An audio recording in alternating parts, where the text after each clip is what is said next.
বিসমিল্লাহির রহমানির রহিম। ছোট একটা গল্প বলবো। সেটা হচ্ছে শয়তান ও দরবেশ। আহ, এক দরবেশে শয়তানকে বলল যে দুনিয়ায় যত অপকর্ম ঘটে সব কিছু তোমার দ্বারা হয়। তো শয়তান এটা অস্বীকার করলো, বললো না, আমি সব কিছু করি না। মানুষ নিজেরাই এইসব অপকর্ম করে আর দোষ দেয় আমার। তো বললো আজ সারাদিন তুমি আমার সাথে থাকবা। আহ, আহ, শয়তান তাতে রাজি হলো। তো দরবেশ আগে আগে যাচ্ছে, শয়তান পিছিয়ে পিছিয়ে।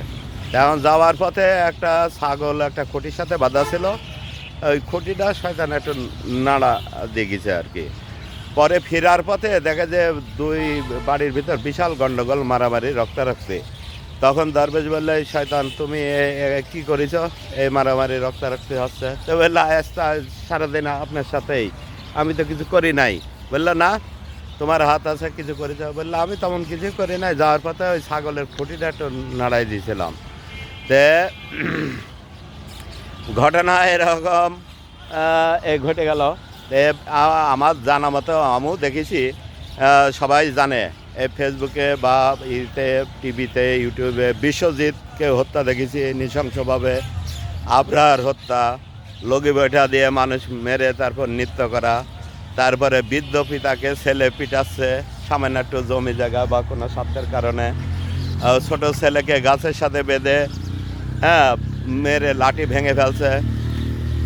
আমার নিজের চোখে দেখা, আমার তখন ছোট ছিলাম, এই লেবু চোর সন্দেহবশত তাকে পিটায় মারি ফেললো।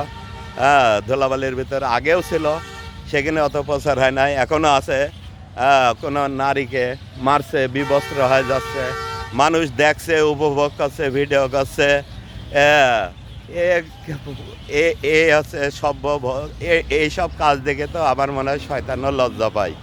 তো মানুষের এই রাগ, জেদ, ঘৃণা, হিংসা আর এর বশবর্তী হয়ে মানুষ যেসব কাজ করে সেখানে বিবেক বিবেচনা নাই। মানুষ সৃষ্টির সেরা, আবার সৃষ্টির অধমও আছে।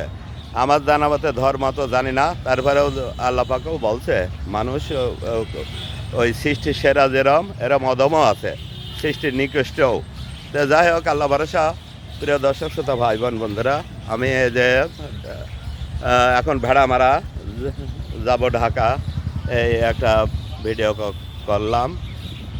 যদি ভালো লাগে কথাগুলো, তাহলে লাইক কমেন্ট করতে পারেন। আর ভালো না লাগলে লাইক কমেন্ট করার দরকার নাই। সবাই ভালো থাকেন। আল্লাহ হাফেজ।